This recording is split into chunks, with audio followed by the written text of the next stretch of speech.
The museum, one of the largest in the world, also boasts one of the most extensive collections of shoes, many of which were collected by Sonia Bata, who came up with the idea.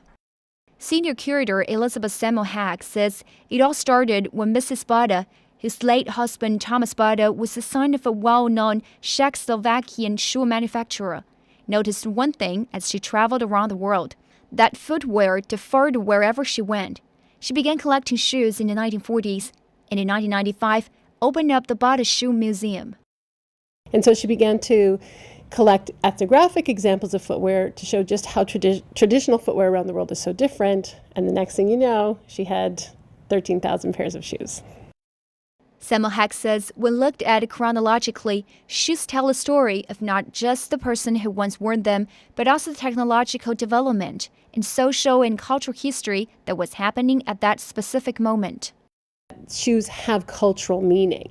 And so it's in the shoe itself and how it functions culturally that so much information and so much that's just held to be truthful in any given society can be revealed.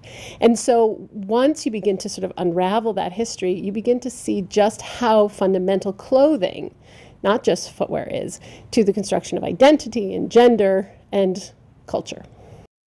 And it is here that one can understand why women today are willing to subject themselves to the pain of walking in 5-inch stilettos or break the bank for a pair of Manolo or Christian Louboutin.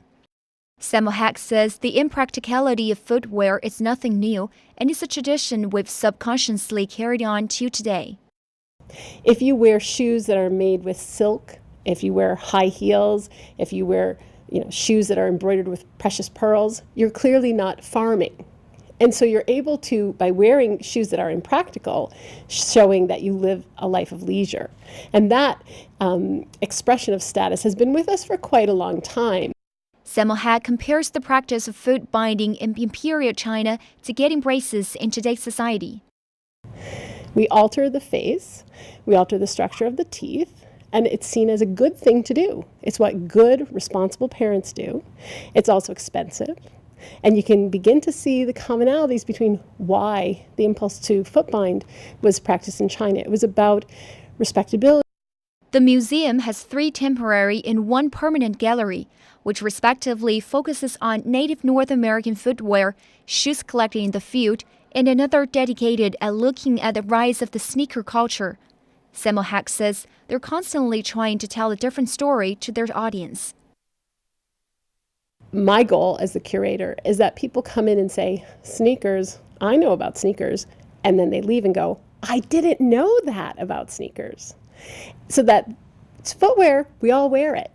We might all think that we know everything there is to know about footwear, but it's my job to show you, nuh-uh, there's so much more to the world of shoes.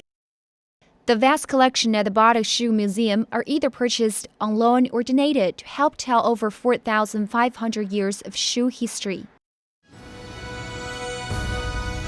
This is CNC World, a new perspective.